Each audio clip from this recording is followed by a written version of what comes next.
Бул Ош шаарынан 5 чакырым алыста жайгашкан жергиликтүү тургундардын тили менен айтканда Лөлү махалласы, биздин тилде жаңы кыштак деп да койсок болот. Бул жайды көпчүлүк Лөлүлөрдүн айылы же болбосо жогоруда аталгандай Лөлү махалласы деп таанышат. Айылда жалпысынан 4000ге жакын Лөлүлөр жашап, жан багышат. Алардын өзүнүн тили, салт санаасы жана каадасы бар.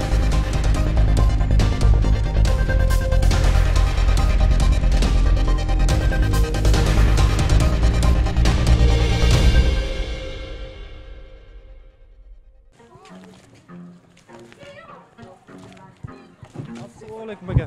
Waalaikumsalam. Жақсы денсаулықтарыңыз. Жаңғалық жаңғы махалла. Жаңғы Қарасу Нариман қышлаққа қарайды да бұл. Жашоо турмуш кандай болду азыркы учурда? Жақсы, хамма иншалла. Хаммасы тинч, Аллаға шүкір. Бир ташвиш жоқ. Хамма жақсы жашап атат. Мыякта көбүнчө эмне менен алектенишет жумуш кылышып, эмне жумуш кылышат көбүнчө? Бuyakta endi қолдан келгенче адамдар иштейдигандар иштейт. Жумушка чыгадыганlar чыгат, ашындай да. Алла берген сыкты көрүп атат, Алла берген напасты көрүп атат. Көбүнчөсү намаз окушат экен. Бuyakta hacılar көп. Buyakta inşallah Xudo alış namoz to'qonlari көп. Masjid 2-3'te Allohga shukr. Yaxshi. Баштайды айткенсиз. Bu atamның машинасы bir çıkardım. Yok bu yoqda ko'rsin deb. Бүгүн айдап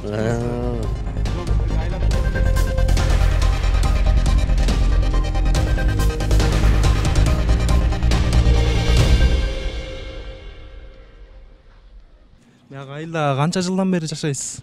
Bu ayılda 38'ge kirdim. Şu yokta tuğulganbız.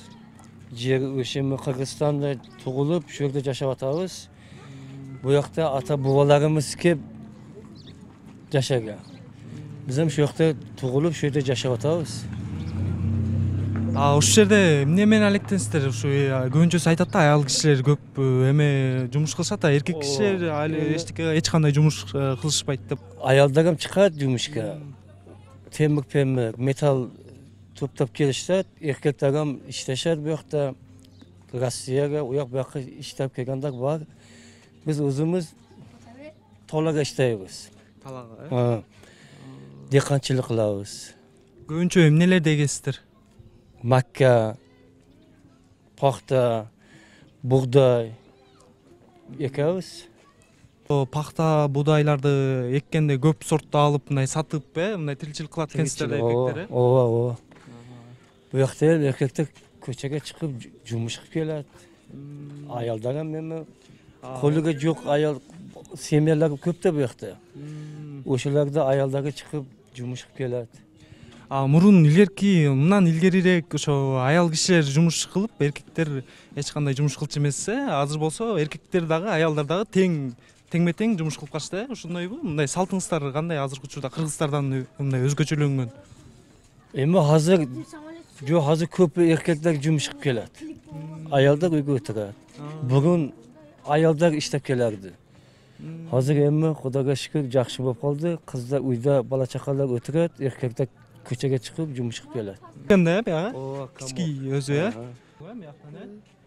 Мыякта ким бар болуп экен? Чыгыздар. Азыр көрүп тургандай, бул айылдын кичинекей камоо экен. Бар экенби? Эч ким жок экенби? Ha göççü, anokuna.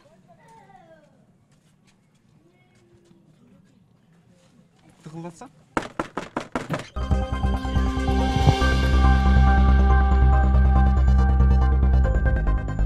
Айылга көз чаптырсаң көчөлөрдө топ болуп чогулган жаш балдар чуркап ойноп жүрүшкөнүн көрүүгө болот. Бирок жогоруда белгиленгендей билим алууга шарттар жоктугунан алардын айрымдары окушса, айрымдары окубай эле эрезеге жетишет. Лөлү калкы да жаш балдардын билими менен камсыздап, алган билим аркылуу турмуш кечирсе, коомчулукка пайдасы тийсе деген эң сөйлөрү бар.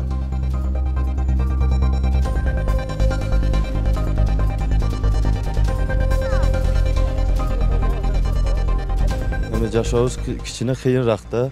Но Великсимге барып, Сталинге барып балдар окушутат. Бизи балдар ошо окуштан калытат да.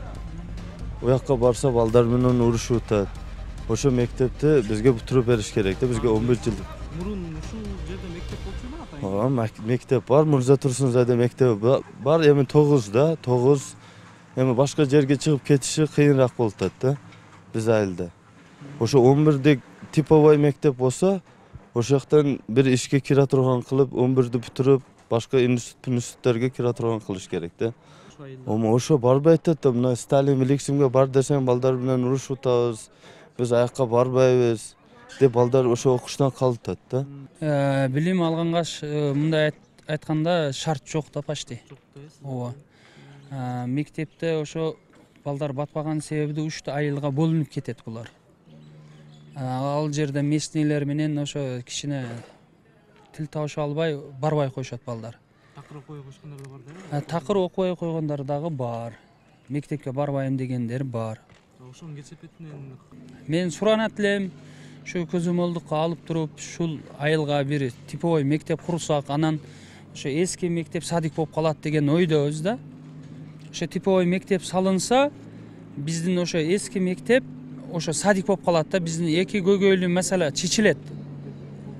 Ошо эки көйгөйлүү маселе чечилгенден кийин бул дагы балдардын эртең көргөзөрү чоңоет, Кыргызстанга бир жардам берейин, бир иштейин деген жаштар чыгат.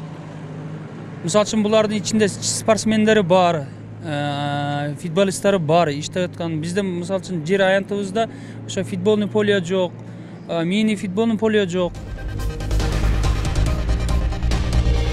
Бул калк силерди кыргыз, өзбектерди өзбек дегендей эле биздин улуттун аталышы лөллөр деп аталат. Бул аталыш бизди териктирбейт дешет.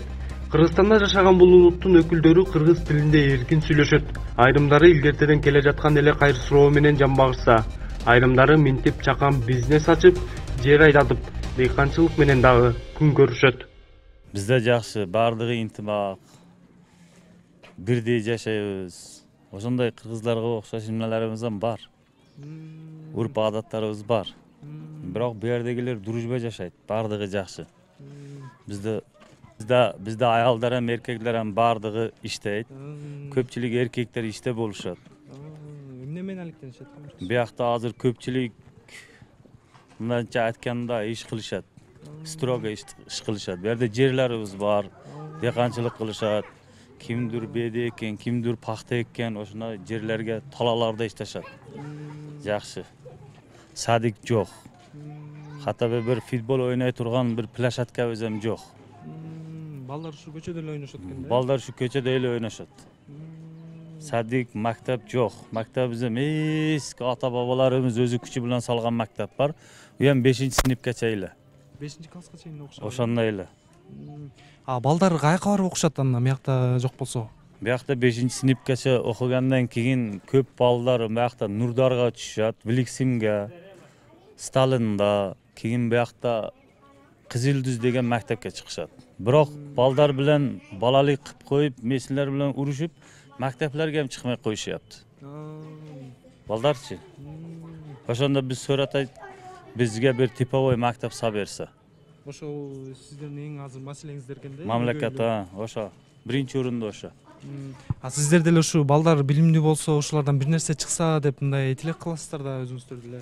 Обязательно. Бизден ham каны балдар чыкса, өргүндө иштей турганлар чыксын, доктурлар чыксын, бир жакшы футболисттер чыксын. Бизде ham излениш, харакат бар. Бирок мектеп начар да. Мектеп начар, Мектеп начар. Сиз ушу ойлобойсузбу, ушу балдар ушу мектеп билим сапаты жоктугунан ушу кийинчерээк базарга көбүчөсү отуруп, мындай кайрчылык менен алектенгендер ушундан келип чыккан жокпу деп ойлобойсузбу? Ошондой деп ойлойм. Өзү мектептен чыккандан кийин 6-сыныптан уягы мектепке барбай коет, месини балдар менен урушат. Кечкече бекер. Көпчүлүк 5 сом, 10 сомго кызыгып калып, базарга түшүп, тиленип, ошондой кетип калышыптыр да. Негизи тилемчилик кылган сиздердин салтыңыздарбы же кандай? Жок. Мындай өзү нарса жок. Жок.